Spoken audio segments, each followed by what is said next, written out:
Anthony couldn't comprehend why his son, Mike, was coming home hungry every day. Whenever they sent him to school, he had a lunchbox with him, and there should have been enough in it to ensure the little boy stayed full. To make matters worse, little Mike seemed terrified when his parents questioned him about it. Anthony was worried about the situation and decided to approach the school to find out if they knew what was happening. But the principal was just as unaware of what was happening as Anthony was. They decided to take another approach and questioned Mike's classmates. The other students told them that Mike never brought lunch from home. This information shocked Anthony to his core. He was confused by the fact that the other students were under the assumption that Mike didn't have food because the family was poor. He thought something must have happened in the hallway or while Mike was going to school. He addressed his concerns with the principal, who offered to help him find the truth. When Mike was called out of class and asked about the food, he started crying, which made his parents feel even worse. But he didn't offer up any information. The principal immediately called the substitute teacher, Clive, into his office. And when he saw Anthony sitting there, his demeanor changed. The principal confronted Clive about Mike and his situation, but Clive said he had no idea what they were talking about. However, his act wasn't as convincing as he believed it was. Since Mike refused to tell them what was happening and Clive insisted that he knew nothing, their hands were tied. Over the next few days, the situation seemed to get worse. Mike refused to talk to his parents, making it look like Anthony's visit to the principal worsened matters. Anthony had had enough of waiting and decided it would be best to take matters into his own hands. The very next day, he drove to the school and confronted Clive. When Anthony confronted Clive, the substitute teacher remained calm. But he did tell Anthony that things weren't as they appeared to be. After the two men had their conversation, every single alarm bell in Anthony's head went off. It wasn't what the teacher said that had his suspicions raised, though. It was just that the whole interaction gave Anthony a strange feeling. On his way home, Clive's words kept echoing through Anthony's mind.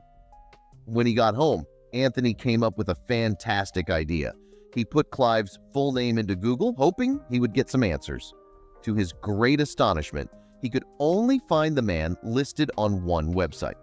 It was the primary school he had worked at before joining Mike's school. He decided to call the school and hear what they had to say. But the information they gave him had his concerns shooting through the roof. Anthony couldn't contain his concern anymore, and during the family dinner, he asked Mike if Clive was doing something they needed to know about. Once again, Mike seemed terrified. The child was so scared that he was stuttering, but he said the exact same words that Clive said. Because of that, Anthony wasn't convinced. It was almost as if his son had been told what to say. Anthony knew that there was definitely something strange going on, and it all had to do with his son's teacher. Anthony made his way into the principal's office, despite his assistant telling him he needed an appointment. He walked over to the principal sitting in his chair and definitely surprised him. Anthony explained everything he suspected to the principal. He looked concerned, but then shook his head. Clearly, something was wrong. The principal looked Anthony dead in the eyes and said, "I'm sorry. There's not much that I can do without any evidence." Anthony felt his blood begin to boil. Would he really do nothing? Anthony was fuming as he went home, but he was already formulating a plan in his head.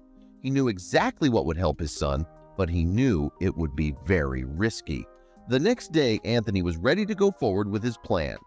While his son was getting ready for school, he slipped something small into the front pouch of his backpack. His son came down the stairs and ate breakfast before they left together to go to school.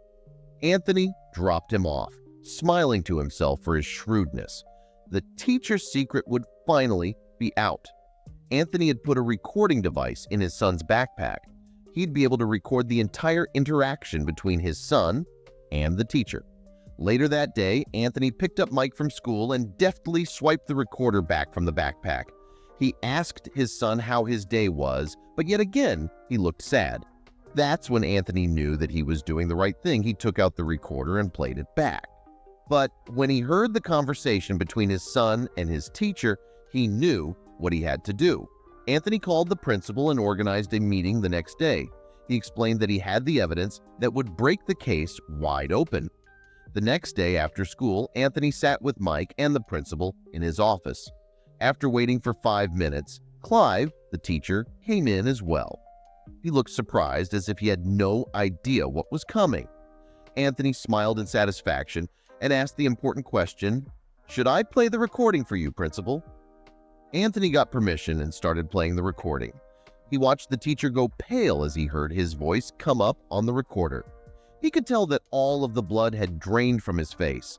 Everyone couldn't believe what they heard. They heard Mike giving his lunch to Clive, but then they heard him calling up another boy. Clive then handed the food to the other child. Mike finally told everyone in the room the secret. He had collaborated with his teacher to give one of his classmates his lunch every day. This was because the child was too poor to afford his own lunch.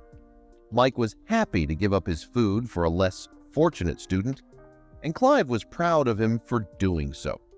Mike was embarrassed and didn't want anyone to know. But from then on, Anthony packed his son 2 lunches.